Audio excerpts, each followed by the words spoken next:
j'espère que vous allez bien. On démarre aujourd'hui un nouveau vlogmas et on est lundi. Journée encore chargée, donc du coup je vous emmène avec nous. Les filles ont ouvert leur calendrier parce que normalement, en fait je vous explique, normalement j'ai une vidéo qui doit sortir à la place de celle-ci. Sauf que le lendemain, je ne suis pas là du tout. J'ai fait beaucoup de route. Et donc, du coup, il fallait que je la décale à cette journée-là pour que j'ai quelque chose à vous mettre. Parce que vlogger dans la voiture, c'est juste pas possible. Ça va pas vous amuser. Donc, voilà, du coup... Je vlog aujourd'hui, j'ai changé la vidéo, donc du coup vous aurez un vlog le 20 et le 21, vous aurez le retour de course, donc c'est-à-dire pour vous demain, quand vous verrez cette vidéo, vous aurez le retour de course chez Lidl et chez Intermarché. J'ai fini de la monter ce matin, j'avais juste quelques minutes à finir de monter, je crois que j'avais 5 minutes. Ne vous arrêtez pas quand je vous dis, voilà, cette vidéo est terminée, parce que cette vidéo n'est pas terminée à ce moment-là. Et oui, j'avais oublié des courses dans la voiture, donc restez vraiment jusqu'à la fin des 25 minutes. Vous allez encore avoir des courses, voilà. Donc là, les filles ont ouvert les calendriers. Je vais vous montrer un petit peu ce qu'il y avait dans les chaussettes et dans les calendriers. Tu viens me montrer ce qu'il y avait dans les chaussettes?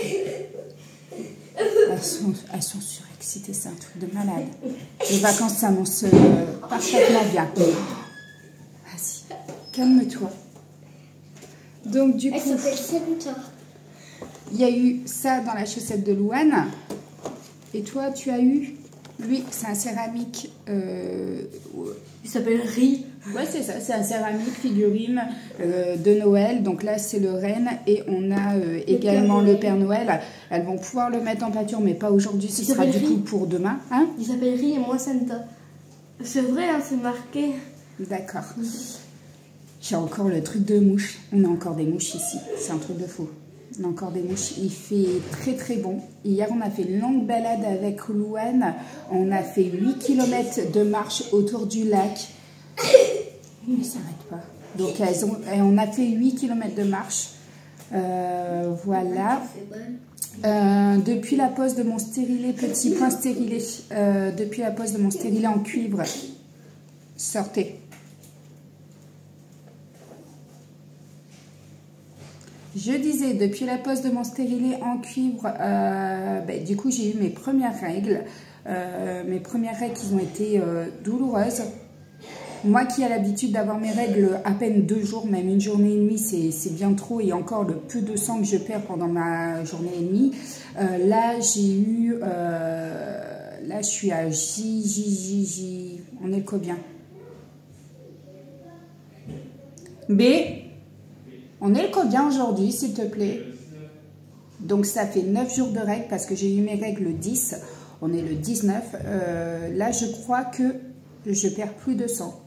Encore, c'est très minime. C'est très minime comparé à ce que j'avais. J'ai eu énormément de pertes sanguines. Franchement, je crois que les Tampax, on oublie clairement. L'ananas, la protège hygiénique, c'est même pas tous les 1 heure que je devais la changer. J'allais aux toilettes, je me vidais de sang. Donc voilà, un petit peu, hein, je sais que c'est pas glamour, mais pour les personnes qui posent un stérilet, on n'a pas forcément toutes les informations. En tout cas, moi, sur les règles, elle m'a dit que j'allais perdre un petit peu plus que d'habitude. Mais je ne m'attendais pas à avoir les règles au bout de 10 jours encore. Je me suis inquiétée. Je ne savais pas que j'allais perdre autant. Voilà. Normalement, d'après ce que j'ai lu sur les forums sur Internet, au bout de 3 mois, les règles redeviennent à la normale. Il faut 3 cycles pour que ça redevienne à la normale. Donc, on verra bien au cycle 2 ce que ça donne. J'ai bien eu mes règles au bout de 1 mois après la pose du stérilet. Classique, j'ai pas eu de décalage ou quoi que ce soit. Par contre, entre deux, oui, j'ai beaucoup de perte de sang. Entre deux, j'ai beaucoup de perte de sang. Donc, du coup, voilà, il faut que je surveille la perte de sang que j'ai entre deux au niveau de mes règles. Entre mes cycles. Voilà, j'ai eu des migraines également pendant mes règles. J'ai eu des gros ballonnements, des gros gonflements au niveau du ventre. Franchement, j'avais l'impression que j'étais enceinte de 5 mois. C'était juste horrible. Pendant la période des 7 jours, je dis bien 7 jours, j'ai eu énormément mal au ventre. Et le chéri me dit, non mais ça se voit, t'es gonflé au niveau du ventre. Mais c'était horrible, je détestais mon corps, je le détestais. J'étais vraiment pas bien de le voir, mon ventre, c'était juste une horreur à regarder. Voilà, le reflet du miroir, c'était une horreur. J'ai pas accepté du tout, du tout, du tout. Alors j'espère que j'aurai pas ça à chaque fois que j'ai mes règles. Heureusement, j'ai un chéri en or, très compréhensible. Aujourd'hui, il a justement le rendez-vous avec l'urologue. Il a rendez-vous à 17h30. Voilà, on verra bien. Il a pu en parler avec un de ses collègues qui, lui, est dans la même phase. Voilà, il est dans la même phase. Lui, il a déjà eu son rendez-vous avec l'urologue. Donc voilà, il a pu un petit peu discuter de tout ça avec son collègue, donc une personne extérieure, donc ça peut faire du bien également. Après, on a quelques questions à poser à l'urologue ce soir. Le chéri accepte que je l'accompagne ce soir. J'avais pas trop envie de l'accompagner, je pensais plus le laisser en fait en tête-à-tête avec l'urologue pour qu'il puisse se livrer, qu'il puisse vraiment poser ses questions librement. Et il m'a dit qu'il n'avait rien à me cacher et qu'il voulait absolument que je sois là. Alors ça me gêne un petit peu parce que, ben voilà, vous connaissez mon point de vue depuis le début sur cette intervention-là. Pour moi j'ai peur que si un jour il va y refaire des enfants, si un jour il me quitte et qu'il va y refaire sa vie, ben, qu'il soit stoppé à cause de moi en fait. Donc voilà, c'est un petit peu ça. Mais bon, on verra bien. Les filles sont surexcitées, ça vous avez pu l'entendre, c'est un truc de fou. Elles se prennent la tête. Douane, je lui arracherai les cheveux. Je lui arracherai les cheveux. C'est un truc de malade. Dès le matin, elles se prennent la tête. Elles se prennent la tête. C'est... Louane, elle se compare tout le temps à sa petite sœur. Tout le temps, tout le temps. Oui, mais elle fait pas ça. Et elle fait rien. Et elle est là, et nanana. Ouais, ok. Toi, pendant que tu es à l'école, quand tu rentres, tu as tes devoirs à faire. Tu fais tes devoirs, tu fais rien du tout au niveau des tâches ménagères. Ta petite sœur, elle a toujours la table à mettre, la table à débarrasser, elle peut vider le lave-vaisselle, elle peut prendre la lessive qui est dans la machine et aller la mettre soit devant le sèche-linge ou soit devant le tankerville. Voilà, elle passe l'aspirateur, elle descend le linge sale. J'ai dit, ta petite sœur, pendant que toi, tout le long de ta scolarité, tu fais que dalle, ta petite sœur, elle fait des tâches ménagères. Donc, à un moment donné, là, quand on te demande de faire le petit déjeuner, bah, tu fais le petit déjeuner, tu te tais et c'est tout. C'est comme ça. C'est pas de l'esclavage, mais à un moment donné, pour l'aider à grandir et à évoluer dans la société, il faut qu'elle fasse des tâches ménagères. C'est comme ça. Et donc, c'est vrai que dans la semaine, comme elle est à l'école, on ne l'embête pas. Mais par contre, là, un minimum. Le chien, il aboie. Je vais aller voir. Je vous laisse. Ah, donc c'est un service en fait d'élagage qui est venu et qui fait de la publicité. Je crois qu'il vient de la commune de Lons. Voilà, et du coup, il se fait de la publicité, le gars, et on est en train de voir avec lui parce qu'on devait prendre un service d'élagage pour tailler toute la haie. Alors, les autres, on a réussi, mais celle-ci, on ne peut pas la rabaisser parce qu'on a un fossé juste devant. Et on ne peut pas mettre d'échelle, rien du tout, c'est beaucoup trop dangereux, tout le monde nous le dit, de toute façon c'est beaucoup trop dangereux parce qu'ils savent à quel point mon chéri est kamikaze, voilà.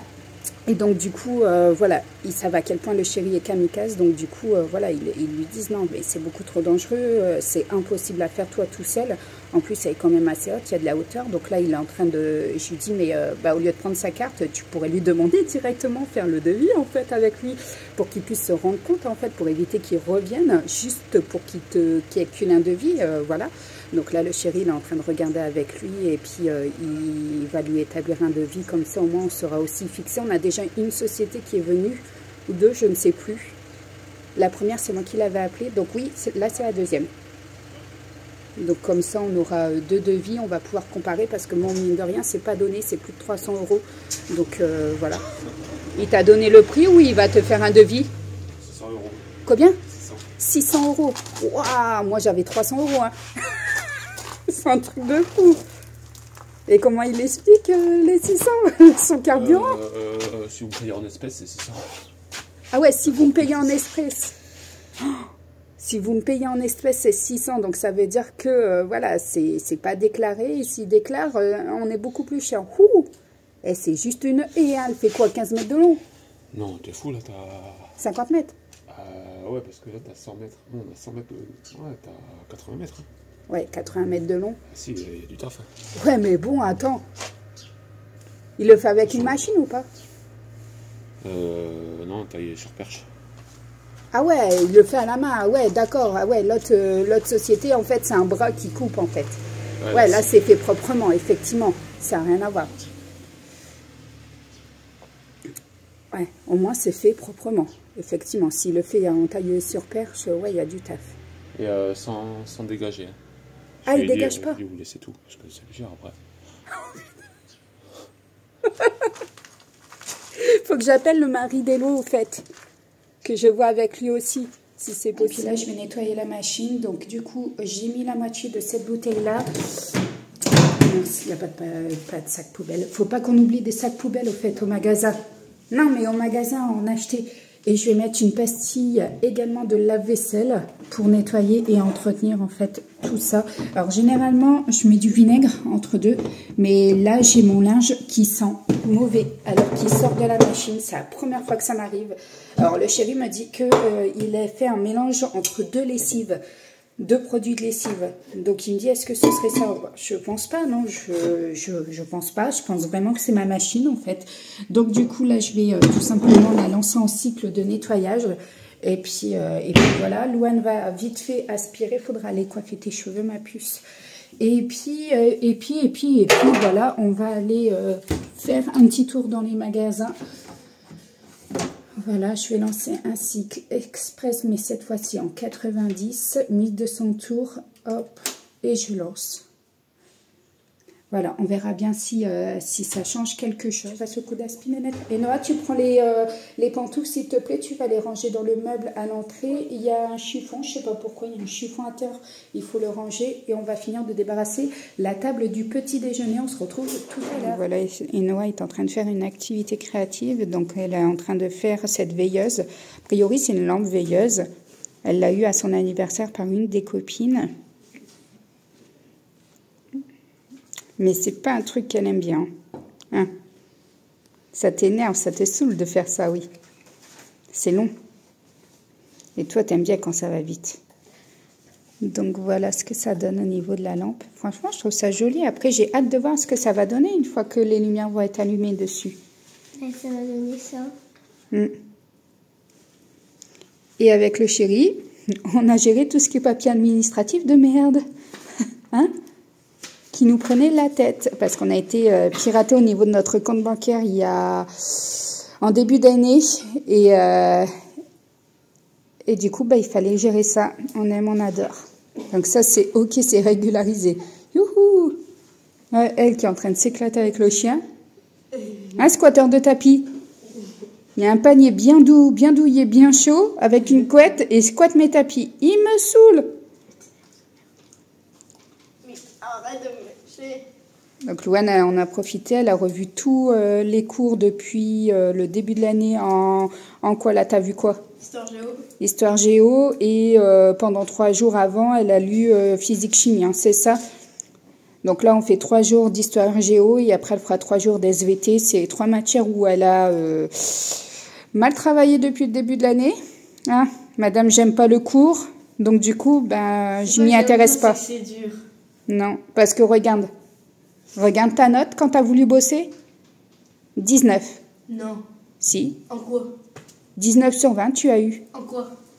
Je sais plus, en physique chimie ou en histoire géo. Ou SVT. SVT, j'ai eu à 17,50. 17,50, voilà. Quand tu veux bosser, tu vois, c'est pas dur. C'est juste, il faut bosser. Donc voilà, tu vois, t'en es capable. Hein.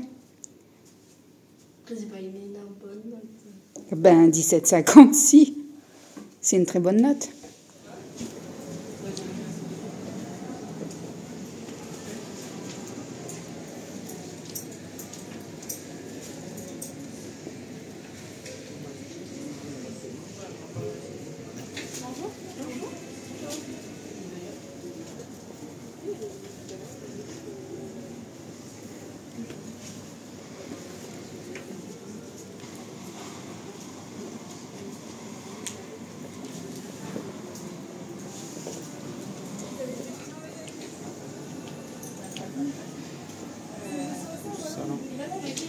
Ouais, celui-là, j'aime beaucoup, ouais.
Regarde. Eh, regarde les couleurs. Ah ouais. Bon, c'est bon, on vient de sortir du rendez-vous. Ça m'a fait trop rire parce que dans la salle d'attente, le chéri me dit « Ah, c'est bon, on s'en va ?» Je dis « Mais attends, t'as pas encore eu ton rendez-vous. » Je dis « T'es sûr de vouloir partir ?» Je dis « Moi, il n'y a pas de souci, on part. » Il me dit « Non, mais c'est bon, j'ai vu un truc que j'aime pas. J'ai lu un truc que je n'aime pas. Je veux partir. » Ok, d'accord. Et il me dit pourquoi, et je rigolais parce qu'il me dit parce qu'a priori, il peut déjà faire une consultation à toucher, c'est ça? Une palpation génitale. Donc ouais, du coup... Ou toucher rectal. Du coup, j'étais bidonnée. Et puis, j'ai dit, mais non, mais t'inquiète pas, peut-être qu'il va pas le faire. Attends, c'est la première consultation quand même. Eh ben, bingo, il a eu droit à la... Il a eu droit à la palpation. Et j'étais bidonnée, j'en pouvais plus. Donc là, en fait, il y a un délai légal de 4 mois à attendre. On n'a pas le droit de prendre un rendez-vous pour la prochaine consultation avant 2 mois. On a un délai de 2 mois avant de reprendre un rendez-vous pour dans 4 mois. Donc voilà, en sachant que cette opération est irréversible, que maintenant on n'est plus obligé d'aller sur Toulouse ou sur Bordeaux pour pouvoir faire au cas où l'éventualité de don de sperme, non, conservation de sperme. On peut le faire directement ici sur Pau, donc ça c'est classe. Il verra ce qu'il choisit ou pas. Voilà. Et c'est tout en fait. Hein. Il y a juste ça en fait. Après anesthésie générale. Ouais, anesthésie générale effectivement. Abusé quand même pour ça. Ouais, mais comme il disait, après pour leur confort, en fait, ils préfèrent travailler avec une anesthésie générale plutôt qu'une anesthésie locale. Donc, ouais. Donc voilà, t'auras plus qu'à ou pas. Bon, sur ce, je vais vous laisser ici, je vais clôturer puisqu'il n'y a plus rien d'important au niveau de la journée. On arrive le soir, il y a la vidéo qui est sortie, qui est en ligne, donc n'hésitez pas à aller les voir. Hein. Bien entendu, je rappelle toujours qu'au mois de décembre, en fait, vous avez une vidéo par jour à 17 h. Donc voilà, vous avez pas mal de contenu au niveau de la chaîne. Et je vous dis à demain, on se retrouve demain pour un nouveau vlog masse sur la chaîne. Et je vous embrasse très fort et je vous fais de gros bisous.